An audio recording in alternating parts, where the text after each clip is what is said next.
magaganda at matitibay ang mga pinto ng bahay rito, no? Kasi itong aming pinuntahan ngayon, naku, nandito ang mga mahuhusay na gumagawa ng woodwork sa mga pinto, my friend. Kilalanin natin sila dito sa Gawang Pinoy. Gawang Pinoy. Ang oportunidad, papasok at papasok yan, kahit saan pang pintuan. Basta pagbubuksan mo lang. Katulad ng wood sash business na ito, na sinimulan ng mag-asawang sina Tatay Ismael at Nanay Aileen David. Huwag ka manloloko ng tao, tapos lakas ng loob, kailangan yun, tapang. Hindi pwede kasi mahina pag negosyo eh. Pag mahina loob mo, wala, hindi ka mag-ano. Kaya yun yung sinabi nila sa akin na kailangan tapangan mo lang.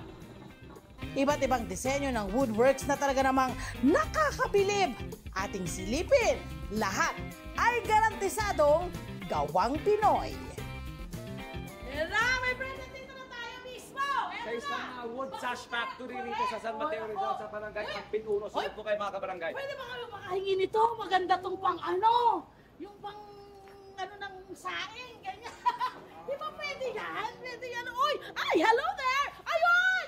Magandang umaga!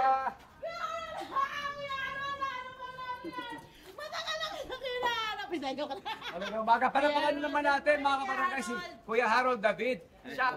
Bati ka naman bro. Ay, binabati ko po lahat ng mga taga-Net 25 na manonood po. Yan, at mga nakikinig sa radyo. Nakikinig po sa radyo. At maging ang iyong mga nanay at tatay na siyang nag-umpisa nito. Yes, Mga at sila pala taga-Pampanga. ay tubong Pampanga. Ay talaga naman mga taga-Pampanga may magagaling sa ganito, my friend. Ang tatay at taga-Betis. Yun! Doon mismo, mga kababayan natin Manililok. Yes. Harold, umpisahan mo nga itong ating sash factory, yung wood sash. Nadaraanan natin to sa mga kalsada, yung mga signage na nakalagay.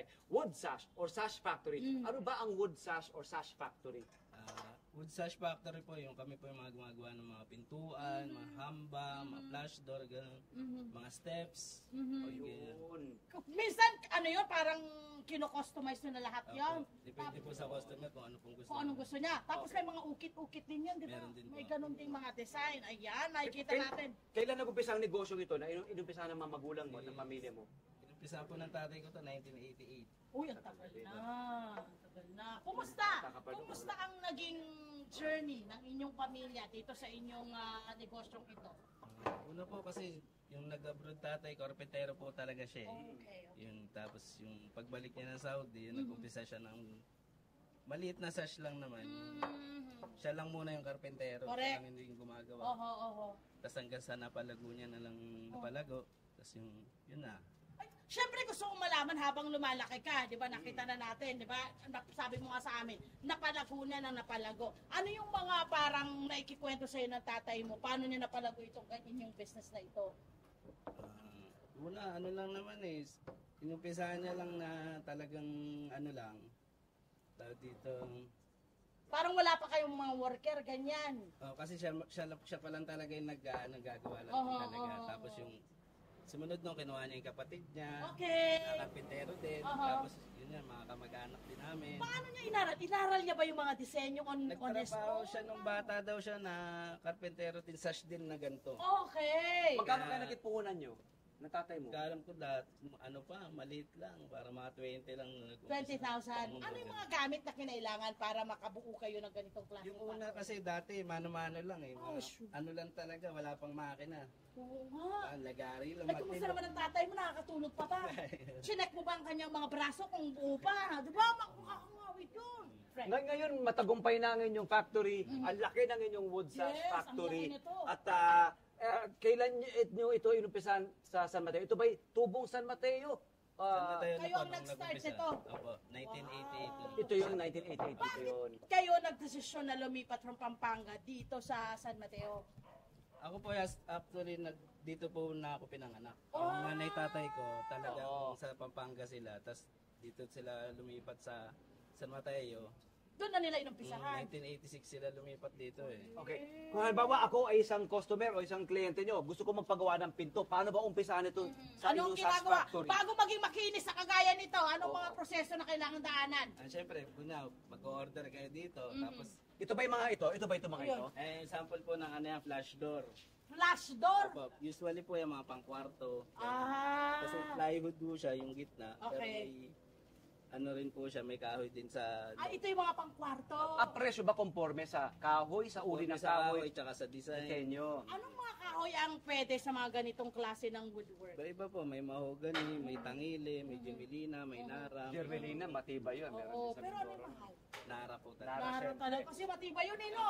Ano po, Matibay. ano po proseso ng pag-order at paggawa? Halimbawa po, gusto natin ng isang simpleng pintuan o pinto. Tawagan lang kayo. Minsan po, may tumatawag, may online, may Pupunta Facebook rito. page din po kami, ganun. O Or walk-in. walk-in, ganyan. Oo. Oo. Sa isang taon, kayo ba wala kayong nalilibreng panahon? Talagang lagi ho kayo Tuloy-tuloy naman ang may Tuloy-tuloy. tao. Malakas na negosyo ba? Pero okay naman. Malakas, no?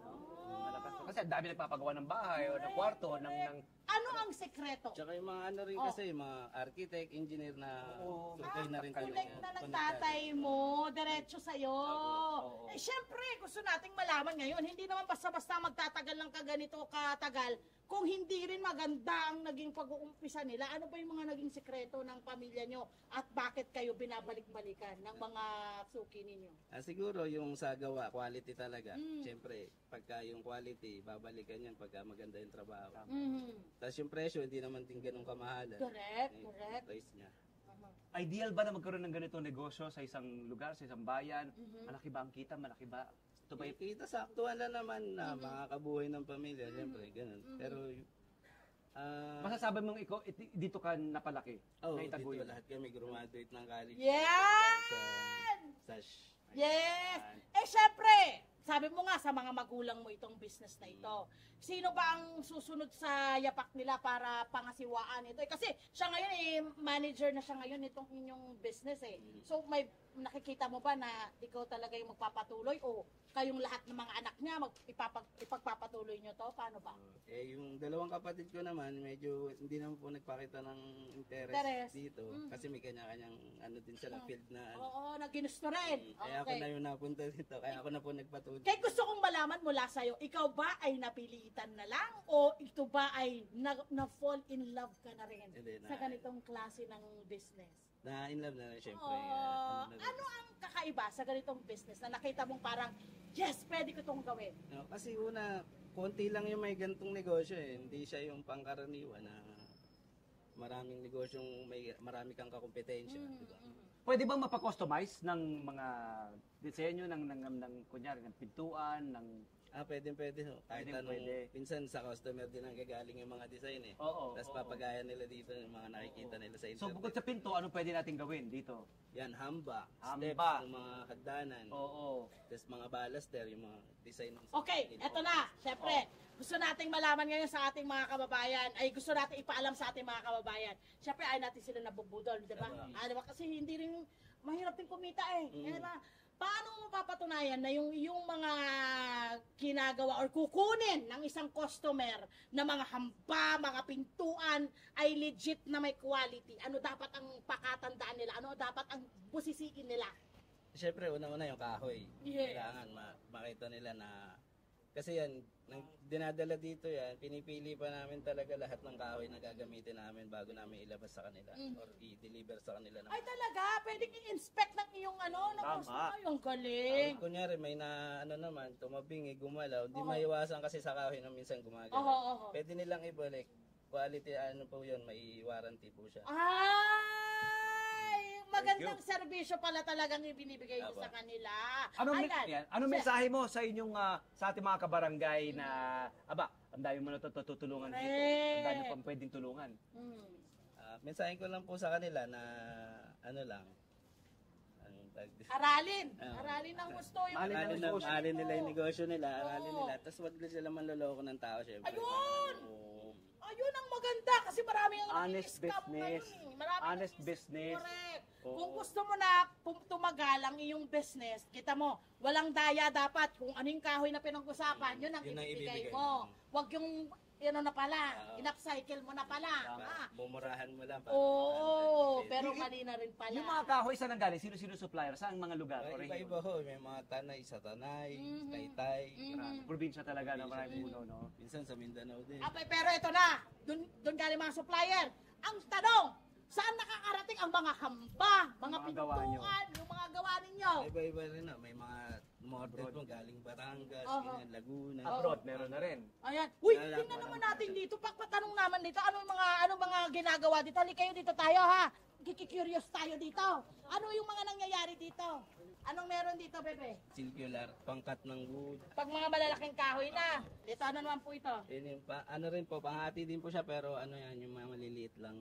Maliliit lamang na kahoy. Plywood yan. Oo. Ngayon, ilan na kayo mga tao natin dito na natutulungan natin, na may nabibigyan natin ng trabaho? Yung dati po, ano po, mga 25 sila. Marami Wow! po dati. Oh. Ngayon, Siyempre ngayon yung mga iba na mga natututo na naman yun! Natutulungan nyo na. Gusto mo nagtatayo na sila. Tatayo sila ng sarili nila. Ito ang gusto kong malaman ngayon. Sabi nga ni Harold, yung mga dati nilang tauhan ay nagtatayo na rin ng sarili nilang mga sash factory. Anong pakiramdam na merong natuto mula sa inyo? Eh syempre, masaya din kami Yeah. para natulungan din namin sila. Yes. Para tulungan lang naman yan. Ay mas maganda yung Yun. Ang ganda, umiikot lang. Pag mabuti talaga yung ginagawa mo, iikot yung kabutihan mo. Napapasa ng napapasa. Babalik din naman sa iyo yun. Correct. At hindi lang yun. Yung mga naturuan din nila, may mga matuturuan pa. At sana hindi mawala yung ganitong klase. Tama. Diba? Kultura ko Tuloy-tuloy lang dapat. Diba? Correct. Tuloy-tuloy lang. Ayan, ako nakita naman natin. Okay, syempre, sakita ko sa... Alam mo naman. Alam mo na, negosyo tayo eh. Diba? Gusto naming malaman mula sa'yo. Yung kitaan. Kumusta ang kitaan? Ayos naman po. Kasi kami, Maayos naman daw, sabi mo. Maayos. Kumusta? Sapat lang. sapat na sapat. Habat na sapat. Eh, nakapag-aral ng 4, eh baka ito, maging 10 ng pinaparal. Pwede. 1988, ano? So, Oo. ibig sabihin, about 36 years na. Mahaba na ang panahon ng kanilang business at hindi na ito mawawala. Ganun nakatindi. Institusyon na ito sa San Mateo. Oo. Maraming salamat sa iyo, bro. Ha? Ano pa ba ang plano natin sa negosyo Negosyo nito? ninyo, ano bang balak ninyo? Magtayo pa rin ibang Ano ba yung branch? nakikita May nyo? Magdadagdag ba kayo ng pagawaan? Sa ngayon, dito muna, focus lang muna. Tas kasi may commercial building na rin naman na patay. Wow, ang taray naman! Extra Ay, income siya. ay naman tayo sa sapat-sapat lang eh. Ikaw pinagkaano mo kami, may building kayo eh. Ay! Ano bang, Diba? ano bang Extra focus mo? income din siya, syempre. Yes, Ayun, yes, ito, yes. yun na pala. Ito mga naitaguin. Dahil, Yes. dahil dito yun sa negosyo. Huwag nating nilalang lang o dinadaan-daanan lang. Diba? Yes. Mo, ang laki na pala na naitutulong nito. Oo, Diba? totoo naman. Okay. Advice mo sa mga nagbabalak magnegosyo or may kinalaman. Kasi, di ba kadalasan, Harold, pag halimbawa mga artistic side, ganyan, parang natatakot. Bukod sa sabi nga niya kanina, huwag kayong manloloko. Oo, at dapat maging honest tayo sa Ito, negosyo. di ba? Minsan kasi pag sinasabing, naku, art, walang pera dyan. Mga ganun. Anong masasabi mo? Kayo, nanlilikha kayo eh. Siyempre, masasabi ko, subukan nila agad. Yan. Umpisahan nila, tapos huwag sila matakot. Yun. Huwag nila isipin na, hindi kikita yung ganito na. Oh, inuunahan na no? Oo, dapat, ang ano nila, positive lang na. Yun. Positibo lang tayo. Salamat, Maraming Harold. salamat, Harold. Hello po mga Kanet 25! Si Kuya Tony Pet po ito mula sa Love, Tony Pet and Everything. For more Love, Tony Pet and Everything updates, just click on our subscribe button and follow us on our Net25 social media pages at Net25 TV and at Net25 Entertainment Facebook. Magkita-kita po tayo!